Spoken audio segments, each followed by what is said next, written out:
ઓમ નમઃ શિવાય અને હર હર મહાદેવ શિવ ભક્તો, હિન્દુ સનાતન ધર્મના દરેક લોકોને, મારી સાથે જોડાયેલા તમામ શિવ ભક્તોને મારા મહાદેવ. શિવ ભક્તો, આજના વિડીયોનું ટાઇટલ ખૂબ જ સરસ છે કે કર્મ એવું કરો કે બધાના આશીર્વાદ મળતા રહે. કારણ કે ધન, સંપત્તિ, માલ, મિલકત અને ઓળખાણ પણ કામ નથી આવતી, ત્યાં આશીર્વાદ રંગ લાવે છે.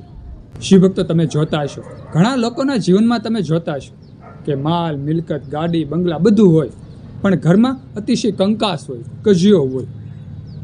ઘરમાં 6 જણા 7 જણા રહેતા હોય તો એકબીજા વચ્ચે નિત્ય ઝઘડો થતો હોય, મતભેદ હોય, બોલાચાલી નિત્ય થતી હોય.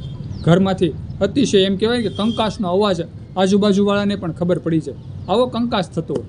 શિવભક્તો, આનું મૂળ કારણ છે કર્મનો અભાવ.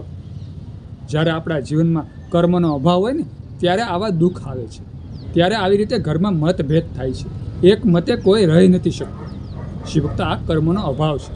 બીજું, રોગથી પીડિત, આખું ઘર રોગથી પીડિત થવા મળે છે.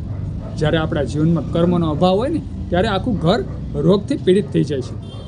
ઘણા લોકોના જીવનમાં તમે જોયું છે કે અઢળક માલ, મિલકત, ધન, સંપત્તિ, ગાડી, બંગલા બધું હોય છે, પણ દવાખાને ધક્કા ખાતા હોય છે.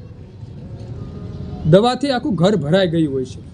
ફલાણા ડૉક્ટરની દવા, મોટી હોસ્પિટલોની દવા, સરકારી હોસ્પિટલની દવાથી થેલા ભરાઈ જાય ઘરમાં. આનું મૂળ કારણ છે કર્મનો અભાવ. શિવભક્તો, જ્યારે આપણા કર્મો સારા હોય ને ત્યારે ભગવાન મહાદેવ, ભગવાન શિવ શક્તિ આપણને સારા આરોગ્ય પ્રદાન કરે છે, સારું આરોગ્યનું સ્વાસ્થ્ય આપણને પ્રદાન કરે છે. કર્મની સાથે શિવભક્તિ કરવી પડે તો આપણું ભગવાન મહાદેવ, ભગવાન શિવ શક્તિ આપણું આરોગ્ય સારું અર્પણ કરે છે. એટલે હંમેશા તમામ શિવભક્તોને, હિન્દુ સનાતન ધર્મના દરેક લોકોને મારે એટલું કહેવાનું કે કર્મો સારા કરો.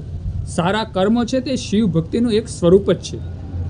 જ્યારે આપણા જીવનમાં સારા કર્મ થવા માંડે ને ત્યારે આપણે સમજવાનું કે ભગવાન શિવજીની કૃપા આપણી ઉપર છે, ભગવાન શિવ અને શક્તિ અને સર્વ દેવતાની કૃપા આપણી ઉપર છે. ત્યારે જ આપણા હાથે સારા કર્મો થાય છે, ધર્મના કાર્યો થાય છે. કોઈનું મન આપણાથી દુભાતું નથી.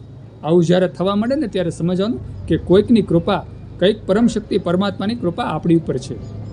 તો શિવભક્તો, આજના વિડીયોનું ટાઇટલ એટલા માટે સરસ છે કે હંમેશા સારા કર્મો કરી અને આશીર્વાદ કમાવા.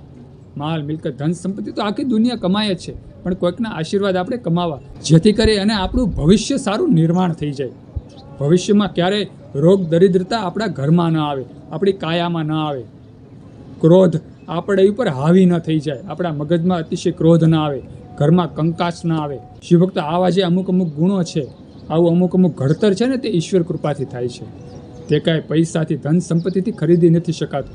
તો હંમેશા તમામ હિન્દુ સનાતન ધર્મના લોકોને મારે એટલું જ કહેવાનું કે હંમેશા કર્મ સારા કરવા, જેથી કરી અને બધાના આશીર્વાદ આપણને મળતા રહે. તો સુંદર આ વિડીયો ગમ્યો હોય તો વિડીયોમાં એક લાઇક આપજો, કમેન્ટમાં હર હર મહાદેવ, હર ઓમ નમઃ શિવાય લખજો, અને આ વિડીયો બીજા હિન્દુ સનાતન ધર્મના લોકોને અને બીજા શિવ ભક્તોને શેર કરી દેજો.